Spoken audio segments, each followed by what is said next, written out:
Good morning students, my name is Shabina Nas. I am your new physics teacher. So today we will discuss about the introduction of physics. बच्चों, जो भी चीज़ आप पढ़ रहे हैं, जो भी आप सब्जेक्ट का स्टडी कर रहे हैं, सबसे पहले आपको ये पता होना चाहिए कि जो सब्जेक्ट आप पढ़ रहे हैं एक्चुअल में सब्जेक्ट क्या है, उसके बारे में थोड़ी बेसिक नॉलेज आपको पता होनी चाहिए. So let's start the topic. First, what is physics. Physics क्या है? तो इसका आंसर देखिए बच्चों, we can say the nature around us is very colourful. It contains phenomena of large varieties like winds, sands, waters, planets, rainbow, heating objects on rubbing, even the function of human body. Means जो हमारे आसपास का जितना भी world है वो बहुत खूबसूरत है और उसमें आप डिफरेंट तरह के फिनोमेनाज आपको देखने को मिलते हैं.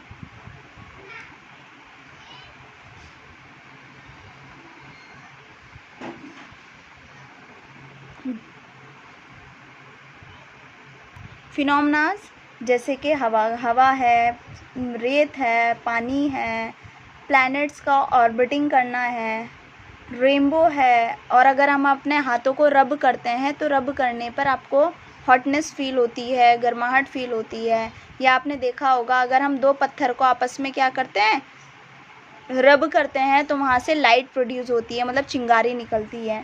तो ये जो सारे फिनोमेनाज हैं बच्चों, ये कहीं ना कहीं आपके किस पर बेस्ड हैं? फिज़िक्स पर बेस्ड हैं.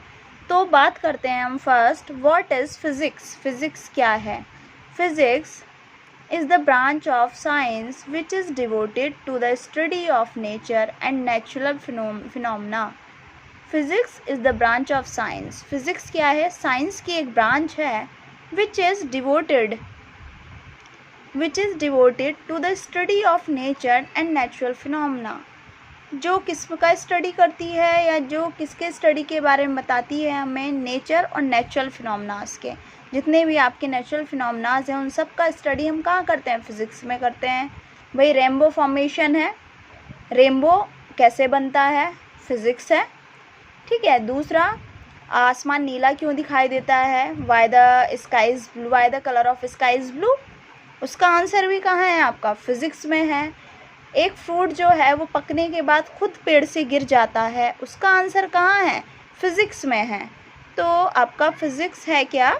साइंस की एक ब्रांच है जिसमें आप जनरल कह सकते हैं कि नेचुरल फिनोमेनास का स्टडी करते हैं.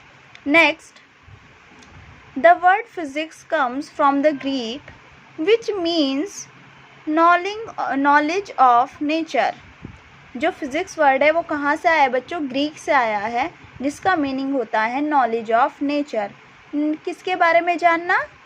नॉलेज ऑफ नेचर, प्रकृति. नेचर जो है आपका प्रकृति है, उसके बारे में जानना जो है वो फिज़िक्स का मीनिंग है. एक्चुअल में ग्रीक के एक वर्ड से जिसे लिया गया है, जिसे हम कहते हैं physics. Next, physics is the study of matter and energy. It is based on many scientific laws. अब जैसे अभी आपको बताया कि जो आपका अगर एक फ्रूट है, फ्रूट पकने के बाद खुद पेड़ से गिर जाता है, तो ये आपने सबने देखा है. पत्ता है, पेड़ से गिर जाता है. दूसरा, अगर आप एक ब्रांच है, ट्री की कोई ब्रांच है, अगर आप उसको शेक करते हैं, हिलाते हैं, तो आप क्या देखते हैं कि हिलाने पर जो पत्ते होते हैं, जो लीव्स होती हैं, वो गिर जाती हैं. These are all phenomena based on the laws of physics, which is called fruit का गिर जाना, ग्रेविटेशनल लॉ. आपका स्काई का नीला होना, ब्लू कलर होना, it is due to the refraction of light. तो ये सारे बच्चों आपके किससे रिलेटेड हैं? फिज़िक्स से रिलेटेड है. सो हम कह सकते हैं फिज़िक्स क्या है? एक नेचुरल फिज़िक्स एक ऐसी ब्रांच है साइंस की जिसमें आप सारे नेचुरल फिनोमेनास के बारे में स्टडी करते हैं, उनकी रीजंस पढ़ते हैं. Next, for example, the orbiting of the moon around the earth. The orbiting of the moon around the earth, falling of an apple from a tree etcetera are explained on the basis of scientific laws. के moon का orbiting करना किसके about? Earth के about. Falling of an apple from a tree, एक apple का पेड़ से गिर जाना, ये सभी आप किसके बेस पे एक्सप्लेन करते हैं? साइंटिफिक लॉज पर एक्सप्लेन करते हैं. नेक्स्ट आता है हमारा डोमेन्स ऑफ फिज़िक्स। डोमेन्स का मीनिंग क्या होता है बच्चों? आप इसे जनरल ये भी कह सकते हैं ब्रांचेस कौन कौन सी है फिज़िक्स की। या डोमेन्स में बच्चों यहाँ पर दो तरह की डोमेन्स हम पढ़ते हैं, एक मैक्रोस्कोपिक डोमेन होता है और एक माइक्रोस्कोपिक डोमेन होता है। मैक्रोस्कोपिक और माइक्रोस्कोपिक, इसमें मैंने लिखा नहीं है बट मैं आपको समझा रही हूँ। मैक्रोस्कोपिक डोमेन को आप कैसे समझ सकते हैं कि अगर आपके पास क्या है, मैक्रोस्कोपिक डोमेन को हम समझ सकते हैं कि अगर ये एक वॉल है और ये वॉल किससे मिलकर बनी है? ब्रिक से मिलकर बनी है। ये वॉल हमारी ब्रिक से मिलकर बनी है, इस तरह से, लाइक दैट। तो जो बच्चों ये ब्रिक्स हैं, ये ब्रिक्स इस वॉल के पार्टिकल्स हैं। और ये पार्टिकल कैसे हैं? अगर आप एक ईंट को देखते हो तो फाइनाइट साइज़ होता है ना उसका, मतलब आप उसकी डायमेंशन निकाल सकते हो कि क्या उसका साइज़ है। तो जो आपका मैक्रोस्कोपिक लेवल है, मैक्रोस्कोपिक लेवल में हम उन पार्टिकल का स्टडी करते हैं जो कैसे होते हैं? फाइनाइट साइज़ के होते हैं, मतलब उनका साइज़ मेज़रेबल होता है, जिसे आप मेज़र कर सकते हैं। तो मैक्रोस्कोपिक लेवल में जो आपका फ़िज़िक्स आता है वो आता है आपका क्लासिकल फ़िज़िक्स, जिसमें आप किसका स्टडी करते हैं? जो पार्टिकल्स हैं, मतलब जिनको मेज़र किया जा सकता है फाइनाइट साइज़ में जो आपके होते हैं, उसको आप कहेंगे कि वो आपका मैक्रोस्कोपिक लेवल है। And classical physics comes under the macroscopic level. And दूसरा आता है आपका माइक्रोस्कोपिक लेवल। माइक्रोस्कोपिक को बच्चों आप कैसे समझ सकते हैं? माइक्रो दैट मीन्स बहुत छोटा। अब अगर ये एक ब्रिक है, यहाँ क्या था? वॉल किससे मिलकर बनी हुई थी? ब्रिक से मिलकर बनी हुई थी। ब्रिक क्या है? उस वॉल के पार्टिकल हैं, बड़े पार्टिकल हैं। माइक्रोस्कोपिक में आ जाओ। माइक्रोस्कोपिक में क्या है? ये एक ब्रिक है, ये एक आपकी क्या है? एक ब्रिक है। अब ये ब्रिक किससे मिलकर बनी है बच्चों? अगर आप एक रेत को उसको तोड़ेंगे, एक ईंट को तोड़ते हैं, तो आपको क्या दिखाई देते हैं? छोटे छोटे छोटे छोटे पार्टिकल जिनसे मिलकर बनी है। तो अगर बहुत आपके स्मॉल पार्टिकल्स हैं, ठीक है बच्चों, अगर आपके बहुत स्मॉल पार्टिकल्स हैं और उनका आप स्टडी करेंगे तो वो क्या कहलाएगा? आपका माइक्रोस्कोपिक लेवल। और जिसमें आपका कौन सी फिज़िक्स आती है आपकी? उसमें आती है आपकी मॉडर्न फिज़िक्स।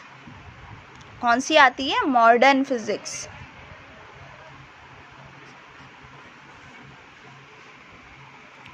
तो दो हो गई, दो डोमेन्स हो गए, macroscopic domain, microscopic domain. Macroscopic में आती है आपकी क्लासिकल फिज़िक्स और माइक्रोस्कोपिक में आती है मॉडर्न फिज़िक्स।